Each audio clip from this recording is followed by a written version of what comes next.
ஏசாயாவுடைய புஸ்தகம் 65:23 வாசிப்போம். அவர்கள் விருதாவாக உழைப்பதில்லை, அவர்கள் துன்பம் உண்டாக பிள்ளைகளை பெறுவதுமில்லை. அவர்களும் அவர்களோட கூட அவர்கள் சந்தானமும் கர்த்தராலே ஆசீர்வதிக்கப்பட்ட சந்ததியாயிருப்பார்கள். ஆசீர்வதிக்கப்பட்ட சந்ததியாயிருப்பார்கள். இந்த மாதம் ஆசீர்வதிக்கப்பட்ட சந்ததியாக இருப்பாங்க. இந்த வாக்கு தத்துவத்துக்கு நிறைய, அதாவது நம்ம செய்யக்கூடியதாக சொன்னாலும் எடுத்துக்கலாம், என்னென்ன ஆசீர்வாதம் கிடைக்குங்கிறதுக்கு நிறைய சொல்லலாம். இப்போ நம்ம என்ன ஆசீர்வாதங்களெல்லாம் இந்த அதிகாரத்திலே கர்த்தர் சொல்லியிருக்கிறார் அப்படின்னா 8வது வசனத்தில் ஒரு வார்த்தை இருக்குது, வாசிங்க. கர்த்தர் சொல்கிறது என்னவென்றால், ஒரு திராட்சை குலையில் ரசம் காணப்படும் போது அதை அழிக்காதே, அதிலே ஆசீர்வாதம் உண்டென்று சொல்லுகிறபடி நான் என் ஊழியக்காரனின் நிமித்தம் அனைத்தையும் அழிக்காதபடி செய்வேன். ஆமாம், இங்கே திராட்சை செடியின் ரசம் என்பது ஊழியக்காரில் காட்டுது. ஊழியக்கார நிமித்தம் அழிக்க மாட்டேன். கர்த்தரால் ஆசீர்வதிக்கப்பட்ட சந்ததியாக இருக்கும். தேவன் ஆசீர்வதித்த சந்ததியுடைய அனுபவம் இருக்கும். பூமியின் வம்சங்கள் உனக்குள் ஆசீர்வதிக்கப்படும். எங்கள் ஊழியக்காரங்களை அந்த திராட்சை ரசம் இருக்கிற அனுபவத்தில் சொல்லி அவங்க நிமித்தம் நான் அழிக்க மாட்டேன். எப்படி அத்திமரம் பாதுகாக்கப்பட்டுச்சு, அது மாதிரி இந்த மாதத்தில் உலகத்தில் சம்பவிக்கிற அழிவுகளுக்கு நம்முடைய ஜனங்களை, அதாவது நம்முடைய சபை விசுவாசிகளை கர்த்தர் பாதுகாப்பார் அப்படின்னு முதல் குறிப்பு.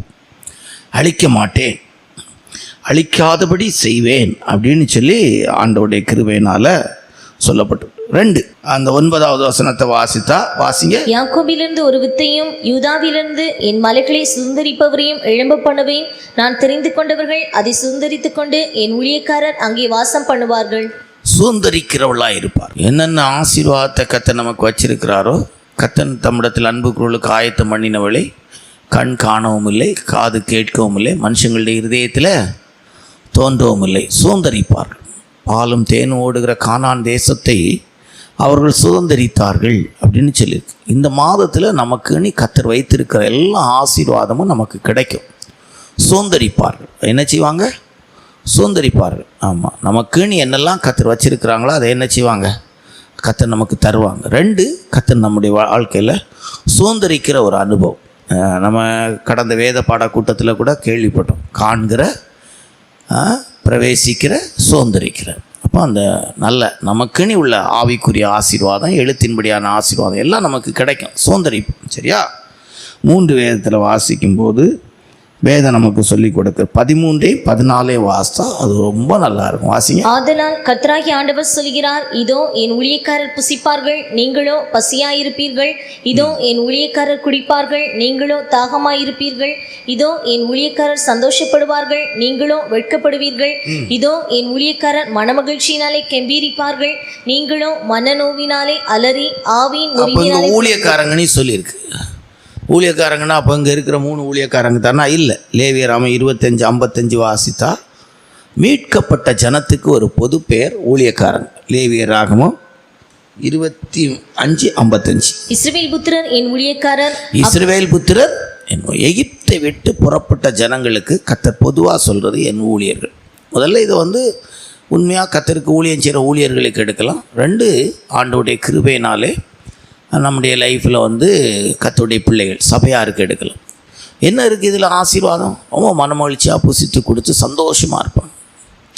நல்லா புசித்து கொடுத்து சந்தோஷமான பணம் இருக்குது, நிறைய பேருக்கு பொருள் இருக்குது, வசதிகள் இருக்குது. ஆனால் நல்ல ஆகாரம் சாப்பிடக்கூடிய சிலாக்கியம் இல்லை.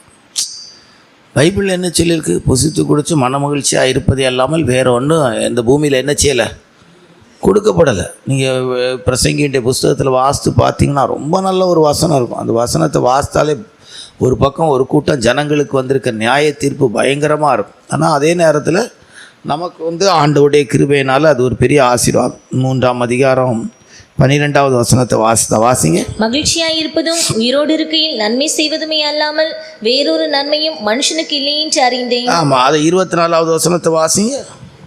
2:24 3:13 வாசிங்க. மனுஷன் புசித்து குடித்து தன் பிரயாசத்தின் பலனை அனுபவிப்பதை பார்க்கிலும் அவனுக்கு ஒரு நன்மையும் இல்லை, இதுவும் தேவனுடைய கரத்திலிருந்து வருகிறது என்று நான் கண்டேன்.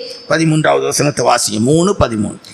அன்றியும் மனுஷர் யாவரும் புசித்து குடித்து தங்கள் சகல பிரயாசத்தின் பலனையும் அனுபவிப்பது தேவனுடைய அனுக்கிரகம். அப்போ இந்த அனுக்கிரகம் கிஃப்ட் மூன்றாவது ரொம்ப மனமகிழ்ச்சியாக புசித்து குடித்து சந்தோஷமாக இருக்கிற ஒரு சிலாக்கியத்தை கர்த்தர் தருகிறார்.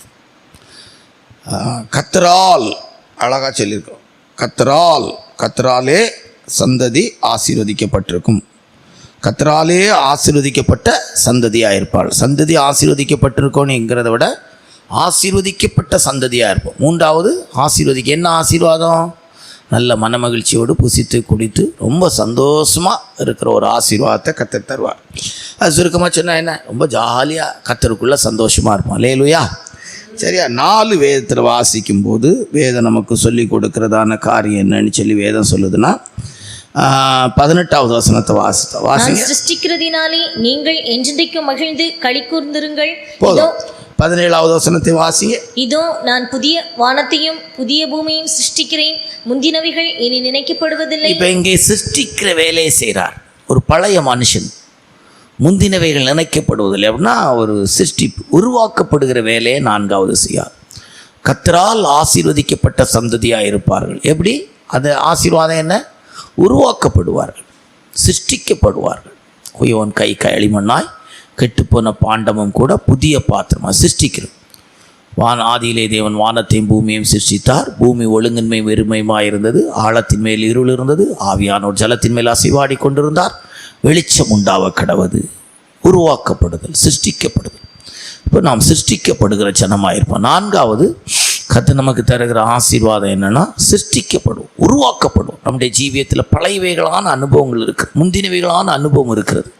முந்தின சீருக்கு பதிலாக நற்சீர் உண்டாக்குவேன். முந்தின நற்குணத்தை பார்க்கல பிந்தின நற்குணம், முந்தின ரசத்தை விட ருசியாக இருந்தது. அப்போ நமக்கு 4வது என்ன ஆசீர்வாதம்னா, நம்முடைய வாழ்க்கையில் பழையவைகளெல்லாம் கடந்து போன எல்லாம் புதியவைகளாக என்ன சிருஷ்டிக்கிறார். சரியா? 5 வேதத்தில் வாசிக்கும்போது என்ன சொல்லலாம்? 19, 20 வாசித்தா. 19, 20 வாசித்தா வாசி. நான் எருசலேமின் மேல் களி கூர்ந்து என் ஜனத்தின் மேல் மகிழ்ச்சியாய் இருப்பேன்.